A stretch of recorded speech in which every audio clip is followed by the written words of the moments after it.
Dear student. आज हम अपना जो चैप्टर नंबर 9 है जिसका नाम है कैपेसिटर्स, वहां पर बच्चों जो आपका लास्ट टॉपिक है जिसका नाम है बच्चों charging and discharging the capacitor. This is the most important chapter जो कि आपका सवाल बन सकते हैं इसमें एमडी गेट और ई गेट में। ज्यादा तो नहीं बनते लेकिन एक दो सवाल यहाँ से बन सकते हैं।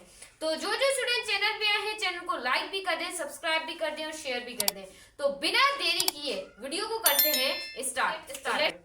तो बच्चों यहाँ पर हमारे पास बहुत इंपॉर्टेंट है कि समझना कि कैपेसिटर को किस तरीके से चार्ज किया जाता है, फिर किस तरीके से कैपेसिटर को डिस्चार्ज किया जाता है। तो यह सारा कॉन्सेप्ट हम आज की वीडियो में डिस्कस करने वाले हैं। Don't cut the video and don't skip the video. तो चलिए देखते हैं बच्चों, कैपेसिटर को हम कुछ अलग तरीके से यहाँ पर चार्ज करने वाले हैं। जैसे कि हम पहले क्या करते हैं, कैपेसिटर्स के अंदर चार्जेस को स्टोर करवाते थे, लेकिन ये थोड़ा सा बच्चों आपका प्रोसेस होने वाला है, थोड़ा सा इसको जरा आपने गौर करना है। बच्चों यहाँ पर देखें एक कैपेसिटर लगा हुआ है, सही। अब कैपेसिटर में यहाँ पर बच्चों हम सीधा चार्जेस को स्टोर नहीं करवा रहे, एक पोटेंशियल देके चार्जेस चले स्टोर होना शुरू गई कि हमने बोला कि कैपेसिटर डायरेक्टली प्रोपोर्शन है वोल्टेजेस के साथ। फिर हमने ये वाला फॉर्मूला निकाल लिया C = VV, यानी कि जितनी ज्यादा मतलब क्या वोल्टेजेस होंगे उतनी ज्यादा आपकी चार्जेस स्टोर होंगी। थोड़ा सा कॉन्सेप्ट बच्चों यहाँ से थोड़ा सा तब्दील हो जाता है। देखिए कैपेसिटर के साथ आप डायरेक्ट यहाँ पर पोटेंशियल डिफरेंस नहीं दे रहे, पोटेंशियल वोट नहीं करे। कैपेसिटर को सबसे पहले आप जो आपका रेजिस्टर है उसके साथ आप कंबाइन करें। क्या करें आप, कैपेसिटर को रेजिस्टर के साथ कंबाइन, यानी कि रुकावट आ रही है। अब कौन सा रेजिस्टर है, अब देखिए कैपेसिटर को डायरेक्टली अगर करें तो इजीली कैपेसिटर चार्ज हो जाएगा, हमें पता है, लेकिन हम डायरेक्ट नहीं कर रहे यहाँ पर चार्ज, हमें किसी रुकावट के साथ इसको कैपेसिटर को अटैच करें। अब वो रुकावट आपकी बच्चों क्या हो सकती है, आपका बल्ब हो सकता है, आपका रेफ्रिजरेटर हो सकता है, या फिर बच्चों कोई भी चीज हो सकती है, आपका फैन हो सकता है रुकावट। तो इस तरीके से बीच में कोई ना कोई रुकावट आ गई है, रेजिस्टेंस आ गई। अभी मैंने आपको डीसी सर्किट पढ़ाया है, मैं इस वजह से ये टॉपिक क्लास में रखकर बैठी थी ताकि आप थोड़ा सा रेजिस्टेंस के बारे में पढ़ लें, फिर चैप्टर 9 का आखिरी टॉपिक पढ़ लेंगे हम। तो देखिए कैपेसिटर को आपने रेजिस्टर के साथ कनेक्ट कराया, समझ आया। और वो आपका जो रेजिस्टर है वो आपका कोई बल्ब हो सकता है, रेफ्रिजरेटर हो सकता है, ये चीजें। उसके बाद बच्चों हमने किसके साथ कनेक्ट करवाया, अपने पोटेंशियल डिफरेंस यानी कि बैटरी के साथ या सेल के साथ, जिसके साथ आप करवाना चाहे आप करवा सकते हैं। This is your on wish. तो यहाँ पर बच्चों देखना है, जैसे ही यहाँ से बच्चों चार्जेस यहाँ से क्या होंगी, निकलेंगी, और चार्जेस यहाँ यहाँ यहाँ यहाँ आकर यहाँ पर बच्चों क्या हो जाएंगी, स्टोर हो जाएंगी। क्लियर है, चार्जेस क्या होंगी, यहाँ से कैपेसिटर से निकलेंगी, यहाँ से निकलेंगी सारी, और यहाँ पर आके बच्चों स्टोर हो जाएंगे एक कैपेसिटर के अंदर। क्लियर है बच्चों। तो यहाँ पर देखिएगा मैक्सिमम चार्ज स्टोर, अब मैक्सिमम कुछ चार्ज स्टोर हो गई है क्योंकि कैपेसिटर के अंदर हमने कनेक्ट करवाया रेजिस्टर से, उसके बाद हमने पोटेंशियल डिफरेंस से, फिर कैपेसिटर में चार्जेस स्टोर हो गई, तो ये चार्जिंग का प्रोसेस होना स्टार्ट हो गया। क्लियर है, और यहाँ पर मैक्सिमम चार्ज आपकी स्टोर हो गई है। अब मैक्सिमम चार्ज को हमने नाम दिया क्यू नोट का। अब मैम आपने CV लिख दिया क्योंकि बच्चों हमें पता है ये चार्ज का जो फॉर्मूला होता है वो Q = क्या होता है, CV होता है। पढ़ाया था आपको, पढ़ाया था, बिल्कुल पढ़ाया है। तो यहाँ पर देखें हमने मैक्सिमम चार्ज स्टोर हुई है किसी भी कैपेसिटर में, उसको हमने बच्चों क्यू नोट को बराबर किसके लिया है, CV के लिया है। क्लियर है। अब बच्चों यहाँ पर देखिएगा, मैं आपको एक ग्राफ की मतलब के आपको समझा देती हूँ कि मैं कौन से प्रोसेस की बात कर रही हूँ। तो बच्चे देखिए एक्स एक्सिस पर मैंने क्या रखा है, एक ग्राफ में टाइम रखा है, और वाई एक्सिस पर बच्चों मैंने क्या रखी है, चार्जेस रखी है। क्या रखी है मेरे बच्चे, यहाँ पर हमने चार्जेस को रखा है। क्लियर है, इतना क्लियर है, तो सब आगे क्लियर ही होगा। अब देखिए बच्चों यहाँ से जो आपका प्रोसेस है वो बच्चों पहले क्या होगा, तेज आपका क्या होगा प्रोसेस, चार्जेस बहुत जल्दी स्टोर हो जाएंगी। जैसे टाइम गुजरता जाएगा वैसे ये ग्राफ क्या होता जाएगा बच्चों, चार्जेस डिक्रीज होती जाएगी, डिक्रीज होना शुरू हो जाएंगी। तो देख सकते हैं बच्चों पहले ये प्रोसेस कितना जल्दी हो रहा था, चार्जेस स्टोर हो रही थी, कितना फास्ट हो रहा है बच्चे। शुरू में ये प्रोसेस जो है ना वो बहुत ज्यादा फास्ट होता है। जैसे जैसे वक्त गुजरता जाता है ये प्रोसेस क्या होता है, चार्जेस स्टोर होती है, मैक्सिमम चार्जेस क्या हो जाती है बच्चों, कम हो जाती है। पहले तेज फिर क्या हो जाती है, जैसे वक्त गुजरता है चार्जेस स्टोर होना कम हो जाती हैं। क्लियर है माय स्टूडेंट? तो यहाँ पर आप लोगों ने इस प्रोसेस को अच्छे तरीके से आई थिंक समझ लिया हो। तो बच्चों यहाँ पर क्या होगी, मैक्सिमम चार्ज स्टोर हो जाएगी। अब बच्चों चार्जिंग जो है किसी भी कैपेसिटर में, वो बच्चों अगर आप किसी भी कैपेसिटर को चार्ज करते हैं, किसी भी कैपेसिटर को स्टूडेंट्स चार्ज करते हैं, तो 100% आप चार्ज करते हैं। मोबाइल की बैटरी कितनी देर चार्ज करते हैं मैम? हम 100% चार्ज करते हैं, फिर हम मोबाइल को उठाते हैं। कभी कभी हम ज्यादा भी, लेकिन हम 100% करते हैं ना। तो बच्चों उसमें जो आपकी, अगर मैंने आपको सपोजिशन के लिए एग्जांपल दी है, अब देखिए उसमें से जो 63.2 है ना मैक्सिमम चार्ज, वो पहले ही स्टोर हुई होती है। पहले क्या होती है बच्चों? स्टोर हुई होती है। कितनी चार्ज? 63.2 चार्ज। ये चीज बच्चों आपने क्या रखनी, उस कैपेसिटर के अंदर पहले ही क्या होती है बच्चों, इतनी चार्ज उस कैपेसिटर के अंदर स्टोर होती है। आई होप आप लोगों को बच्चों क्लियर हो, इतनी चार्ज होने से पहले इसके अंदर स्टोर होती है। तो ये प्रोसेस बच्चों क्या है, आपका चार्जिंग का प्रोसेस है। क्लियर है माय स्टूडेंट? तो the process is exponential process.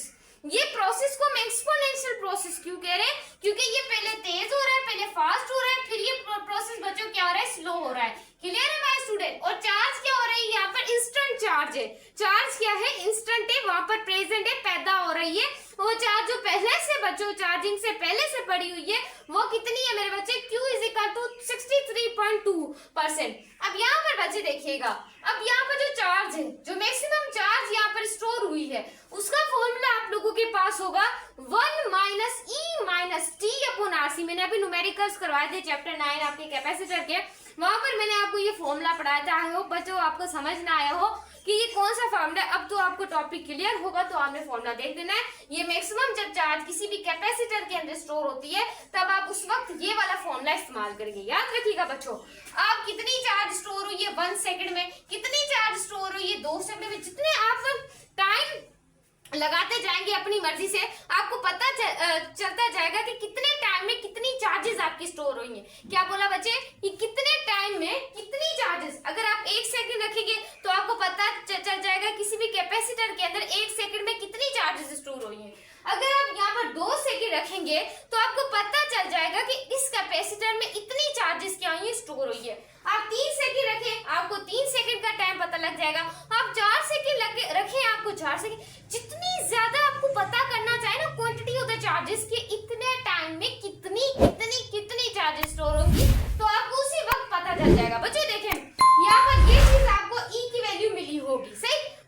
ई की वैल्यू भी मिली होगी, रेजिस्टर भी मिला होगा, कैपेसिटर की भी मिली होगी। और इस सर्किट को बच्चों आप क्या बोलते हैं? RC circuit. क्या बोलते हैं बच्चे? आरसी सर्किट कहते हैं। आई होप बच्चों आपको क्लियर हो।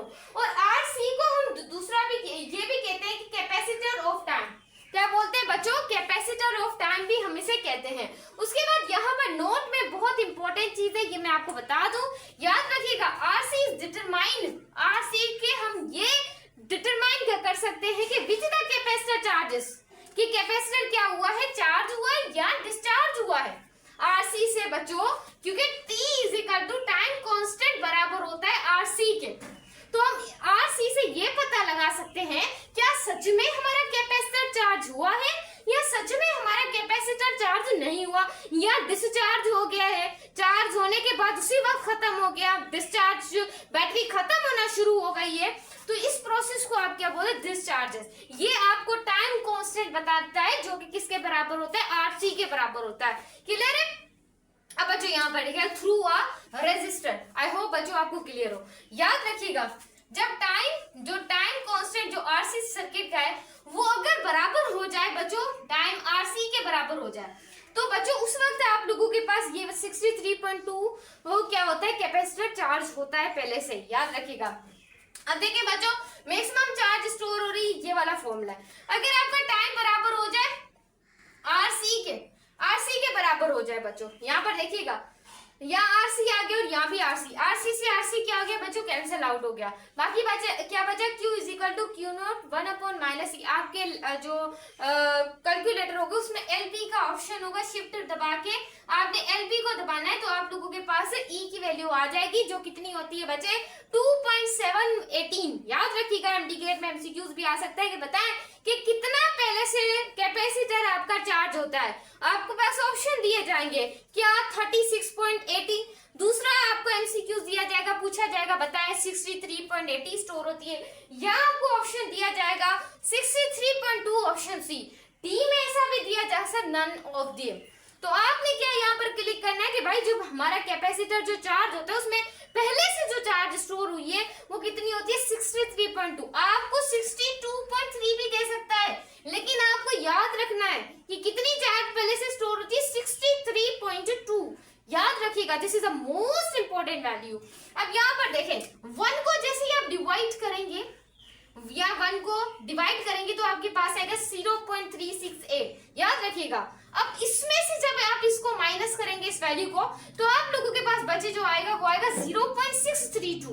कितना आएगा स्टूडेंट 0.632। याद रखिएगा स्टूडेंट्स। तो यहाँ पर जो चार्ज है आप लोगों की वो कितनी बच्चों यहाँ पर देखें, पहले से जो आपका कैपेसिटर चार्ज होता है उसके अंदर चार्ज आपकी इतनी होती है, पहले से ही क्या होती है इतनी स्टोर होती है। बच्चों अब हम प्रोसेस पढ़ने वाले हैं डिस्चार्जिंग ऑफ द कैपेसिटर, कि कैपेसिटर को हम डिस्चार्ज कैसे करें। पहले चार्ज करें, उसके अंदर स्टोरेज करें, एंड देन हम कैपेसिटर को क्या करें डिस्चार्ज करें। अब देखें पहले बच्चों हमने क्या किया था, ये स्विच के साथ कनेक्ट था, सही। अब हम इस स्विच को, जिस स्विच से ये चार्ज हो रहा था ना, क्योंकि हम जो भी कोई मोबाइल चार्ज करना होता है बच्चे, हम क्या करते हैं स्विच लगाते हैं चार्जर का, उसके बाद पिन अपने मोबाइल के अंदर लगाते हैं ना, या आप कहीं और पिन लगा अपने हाथ में लगाते हैं, नहीं नस के अंदर लगा देते हैं, हम चार्ज करें, ऐसे थोड़ी होगा। तो आप किसके अंदर, आप किसी सर्किट के अंदर जाके लगाते हैं, वो आपके जो डॉट डॉट दिए होते हैं उसके अंदर आप लगाते हैं। क्लियर है ना स्टूडेंट। सो इस तरीके से अगर स्विच को ही निकाल दे, अगर मैं यहाँ से पूरा बोर्ड उतार के यहाँ नीचे फेंक दूं, अब मैं उस तारों के अंदर लगाऊं, नहीं लगेगा ना।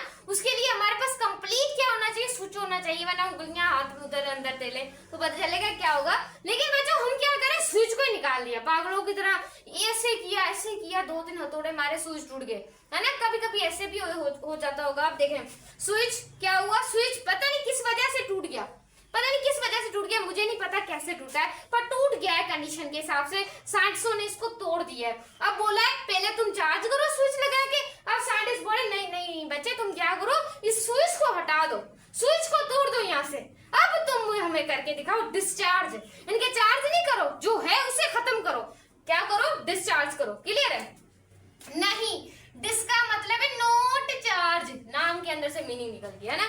अब देखिए बच्चे, यहाँ पर आपका कैपेसिटर है, वही रेजिस्टर है, पर स्विच को यहाँ से क्या कर दिया, तोड़ दिया, हम लोग तोड़ दिया। क्लियर है? और यहाँ से क्या है आपका पोटेंशियल डिफरेंस है। क्या है स्टूडेंट, आपका पोटेंशियल डिफरेंस। अब बच्चों यहाँ पर देखिएगा, चार्जेस यहाँ से गई, पहले अगर इसका ग्राफ देखें, मैं यहाँ से मिटा रही हूँ, देन आप लोगों ने देख लेना यहाँ से। तो स्टूडेंट यहाँ पर देखिएगा, पहले जो आपका ग्राफ होगा, ये देखिए ये टाइम है, ये आपकी क्या है बच्चों चार्जेस है। पहले आपका ग्राफ क्या होगा, डिस्चार्ज का ग्राफ भी, पहले आपकी चार्जिंग ज्यादा डिक्रीज होंगी, मतलब वहां से ज्यादा फास्ट हो रहा था ना ग्राफ पे जाके, यहाँ पर भी ऐसे सबसे ज्यादा वहां पर चार्जिंग क्या हो रही थी बच्चों, फास्ट हो रही। यहाँ पर डिस्चार्जिंग भी फास्ट होगी, यानी कि कैपेसिटर नहीं चार्ज होगा, लेकिन जो चार्जेस उसके अंदर स्टोर है, याद रखिएगा। देखिए स्टूडेंट, जो इनके अंदर बच्चों याद रखिएगा, जो चार्जेस आपकी स्टोर है उसका ग्राफ भी बिल्कुल पहले फास्ट होगा, एंड देन ग्राफ बच्चों क्या हो जाएगा आपका, स्लो हो जाएगा। याद रखिएगा, graph is the most important. तो यहाँ पर देखें, अब पहले फास्ट फिर स्लो हो गया। अब जब कैपेसिटर नहीं चार्ज कर रहे हम, तब भी उसके अंदर बच्चों चार्जेस स्टोर होंगी कितनी, 36.8।